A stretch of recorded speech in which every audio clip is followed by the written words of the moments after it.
করণীয়। আমার কন্যাকে বাঁচাতে আমি নিজের প্রাণ দিতেও প্রস্তুত। তবুও বলুন সাধু মৎস্য, আমাদেরকে কি করতে হবে? ওকে বাঁচাতে হলে আমাদেরকে যদি পৃথিবীতে গিয়ে মৃত্যুও বরণ করতে হয়, আমি তাই করব। না না রানীমা, আপনাকে কেন মরতে হবে? এতদিন ধ্যান করে আমি রাস্তা বের করেছি। আপনারা কি করে ভাবলেন আমি এত কাঁচা কাজ করব? আমি ধ্যানের মাধ্যমে এক বিশেষ শক্তি অর্জন করেছি। কি সেই শক্তি? সেই শক্তির মাধ্যমে আমি দুজনকে পৃথিবীতে বেঁচে থাকার জন্য সক্ষম করে তুলতে পারবো। এতে করে তাদের পৃথিবীতে গিয়ে কোনো কষ্ট হবে না। তারাও সেখানে সাধারণ মানুষের মতোই থাকতে পারবে, নিঃশ্বাস নিতে পারবে।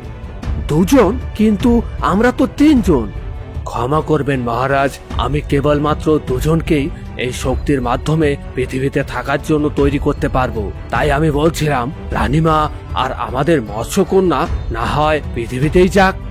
না না, তা কি করে হয়? তাহলে তো ওই জল রাক্ষস এসে মহারাজকে মেরে ফেলবে। কন্যাকে বাঁচাতে গিয়ে আমি কি করে আমার স্বামীকে হারাবো?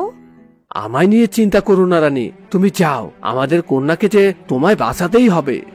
রানীমা, আপনি চিন্তা করবেন না, ওই জলরাক্ষস কখনোই মহারাজকে মারবে না। কারণ একমাত্র মহারাজই জানে মৎস্যকন্যার সন্ধান। তাই তো এভাবে তো ভাবিনি।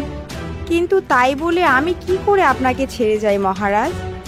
এ কথা বলেই মৎস্যরানী ঝরঝর করে কেঁদে ফেলল। আমাকে নিয়ে এত ভেবো না রানী, এখন আমাদের কন্যাকে নিয়ে ভাবার সময়। ভুলে যেও না, ওই আমাদের এই মৎস্য রাজ্যে একমাত্র উত্তরাধিকারী। মহারাজ ঠিক কথাই বলছে রানীমা। আমার মনে হয় আর দেরি করা ঠিক হবে না। কারণ ওদিকে একবার যদি জল রাক্ষসের ঘুম ভেঙে যায় তাহলে কিন্তু অনর্থ হয়ে যাবে। কিন্তু সাধু মৎস্য, আপনি আমাকে কথা দিন, আমার মহারাজের কোনো ক্ষতি আপনি হতে দেবেন না। এমন কিছু করবেন যাতে কখনো ওই জল রাক্ষস আমার মহারাজের ক্ষতি না করতে পারে। বেশ, তাই হবে। এবার আপনারা